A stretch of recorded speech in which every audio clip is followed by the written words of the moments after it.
নমস্কার বন্ধুরা, মুন্নির পাকশালাতে সবাইকে স্বাগত। আজকের রেসিপি টক ঝাল মিষ্টি কাঁচা আমের আমসত্ত্ব। বাজারে এখন প্রচুর পরিমাণে কাঁচা আম পাওয়া যাচ্ছে, আর এই আম দিয়েই খুব সহজেই বানিয়ে নেওয়া যায় আমসত্ত্ব।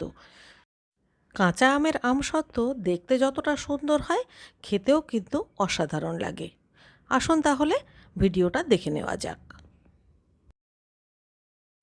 আমসত্ত্বের জন্য এখানে আমি 4টে বড় সাইজের কাঁচা আম নিয়ে নিয়েছি। আর আমগুলো একটু দেখে শুনে নিতে হবে, মানে একটু পুরষ্ট দেখে আম নিতে হবে।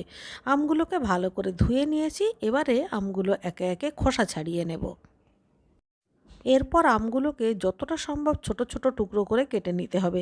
দরকার হলে আমগুলোকে আপনারা গ্রেট করেও নিতে পারেন। আমি এখানে পাতলা পাতলা স্লাইস করে কেটে নিয়েছি। এর একটাই কারণ যে আমগুলো যাতে খুব তাড়াতাড়ি সেদ্ধ হয়ে যায় এবং আমের মধ্যে কোনো রকম রোঁয়া না থাকে।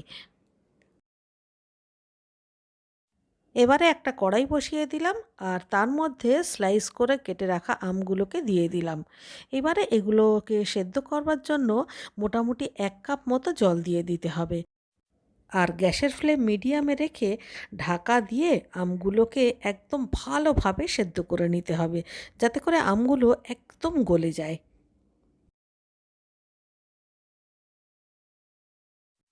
আম খুব ভালোভাবে সেদ্ধ হয়ে গেছে এবং আমের যে এক্সট্রা জল সেটাও কিন্তু টেনে গেছে।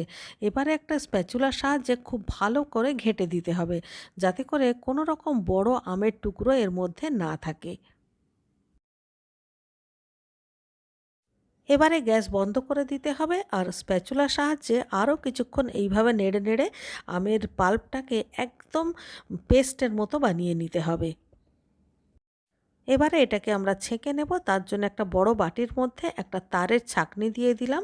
এবারে ওপর থেকে পুরো আম সেদ্ধর পাল্পটা এর মধ্যে দিয়ে দিলাম, আর স্প্যাচুলার সাহায্যে নেড়ে চেড়ে এটাকে খুব ভালো করে আমের পাল্প আর তার সাথে ছিবড়েটাকে আলাদা করতে হবে। আবারও গ্যাসে কড়াই বসিয়ে দিলাম, আর ছেঁকে নেওয়া আমের পাল্পটা এর মধ্যে দিয়ে দিলাম। এবারে আমের পাল্পটা যে পরিমাণ টক সেই হিসেবে আপনাকে মিষ্টি মেশাতে হবে। আমি এখানে প্রথমে 1/2 কাপ মতো চিনি মেশাবো, তারপর একটু টেস্ট করে নিয়ে সেই বুঝে চিনি মেশাবো। চিনির পরিবর্তে আপনারা বাতাসাও দিতে পারেন, তবে এক্ষেত্রে যেহেতু কালারটা আমরা হালকা সবুজ রং রাখতে চাইছি, সেই জন্যে চিনিটা দেওয়াই বেটার। যেহেতু এটা টক ঝাল মিষ্টির স্বাদের হবে, তাই এর মধ্যে 1/2 চামচ মতো বিট নুন দিয়ে দিচ্ছি। আর কালারের জন্য সবুজ রং 1 ফোঁটা মতো আমি মিশিয়ে দিচ্ছি। আর ঝালের জন্য এখানে আমি দেব 1/2 চামচ চিলি ফ্লেক। এখানে গোলমরিচের গুঁড়োটা কিন্তু খাটবে না, আপনারা চিলি ফ্লেকটাই ব্যবহার করবেন। আর কালারের ক্ষেত্রে বলবো, ফুড কালার সবসময় খুব ভালো মানের ফুড কালার ব্যবহার করবেন, মানে একটু দামি ফুড কালার ব্যবহার করবেন। ফুড কালার এমনিতেও খাবারে দেওয়া খুব একটা ভালো নয়, কিন্তু আমরা একটু ভালো দেখানোর জন্য কিছু কিছু আইটেমে কালার দিয়ে থাকি, কিন্তু সেটা খুব দামি ফুড কালারই ব্যবহার করা উচিত। 3-4 মিনিট কুক করে নেওয়ার পর ব্যাটারটা অনেকটাই ঘন হয়ে যাবে। এই সময় স্প্যাচুলার ওপরে আঙ্গুল দিয়ে একটা দাগ কাটবেন। যদি দেখেন যে দাগটা পুরোপুরি মানে সমান হয়ে রয়েছে, তাহলে বুঝবেন এটা প্রায় হয়ে এসছে। এছাড়াও আর একটা চামচের ওপরে বা একটা প্লেটের ওপরে একটা ড্রপ দিয়ে চারিদিকে নাড়াচাড়া করে দেখবেন। যদি দেখেন যে এটা একই জায়গায় স্থির হয়ে রয়েছে, তাহলে বুঝবেন আপনার এই আমসত্ত্বর জন্যে আমটা একেবারে রেডি।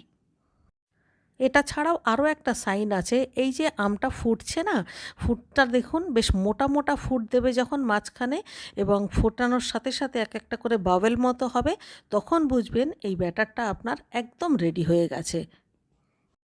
এবারে গ্যাসের ফ্লেম বন্ধ করে দিতে হবে, আর অন্যদিকে একটা স্টিলের থালা নিয়ে তার মধ্যে অল্প একটু সর্ষের তেল দিয়ে ব্রাশ দিয়ে খুব ভালো করে তেলটা মাখিয়ে দিতে হবে সব জায়গায়। এবারে রান্না করা আমের পাল্পটা এই থালার মধ্যে ঢেলে দিতে হবে, আর থালাটাকে চারিদিকে ঘুরিয়ে ঘুরিয়ে আমসত্ত্বটাকে সব জায়গায় ভালো করে ছড়িয়ে দিতে হবে, যাতে করে আমসত্ত্বর থিকনেসটা সব জায়গাতেই সমান হয়। এবারে এই থালাটা 2 থেকে 3 দিনের জন্য রোদ্দুরে দিয়ে শুকনো করে নিতে হবে। 3 দিন রোদ্দুরে দেওয়ার পর এবারে দেখুন আমসত্ত্বটা কি সুন্দর সেট হয়েছে। দুটো পিঠই কিন্তু একদম সুন্দর শুকিয়ে গেছে। আর দেখেছেন আমার আমসত্ত্বটা কিন্তু বেশ মোটা লেয়ার হয়েছে। এবারে একটা ধারালো ছুরি নিয়ে আপনার পছন্দ মতো শেপে কেটে নিন। আমসত্ত্ব যদি পাতলা করে বানান তাহলে এরকম রাউন্ড করে করে রোল করে রাখা যায়। তবে আমার আমসত্ত্বটা যেহেতু আমি একটু মোটা করে বানিয়েছি, এটা এইভাবে রোল করে রাখা যাবে না। আমি একটু কাছ থেকে দেখাচ্ছি আমসত্ত্বটা, তাহলেই বুঝতে পারবেন যে আমসত্ত্বটা কতটা মোটা করেছি আমি। এই যে দেখুন, এটা রোল করে রাখা যাবে না। এই যে দেখতে পাচ্ছেন? অথচ কি সুন্দর শুকিয়ে গেছে দেখেছেন?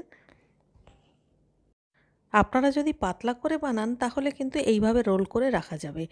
আর এরকম মোটা করে যদি করেন তাহলে পিস পিস করে কেটে নিতে হবে। ঠিক দোকানের আমসত্ত্ব যেমন পিস পিস করে কাটা থাকে। তো আমিও ঠিক সেরকমভাবে আমসত্ত্বগুলোকে কেটে নিয়েছি। এবার এগুলোকে একটা এয়ারটাইট কন্টেনারের মধ্যে রাখুন। দেখবেন 2 থেকে 3 মাস ভালো থাকবে। আর রেসিপিটা ভালো লাগলে বরাবরের মতো একটা লাইক করবেন, কমেন্ট করে আমাকে জানাবেন। আর আপনি যদি আমার চ্যানেলে নতুন বন্ধু হয়ে থাকেন তাহলে চ্যানেলটিকে সাবস্ক্রাইব করে প্লিজ আমার পাশে থাকবেন।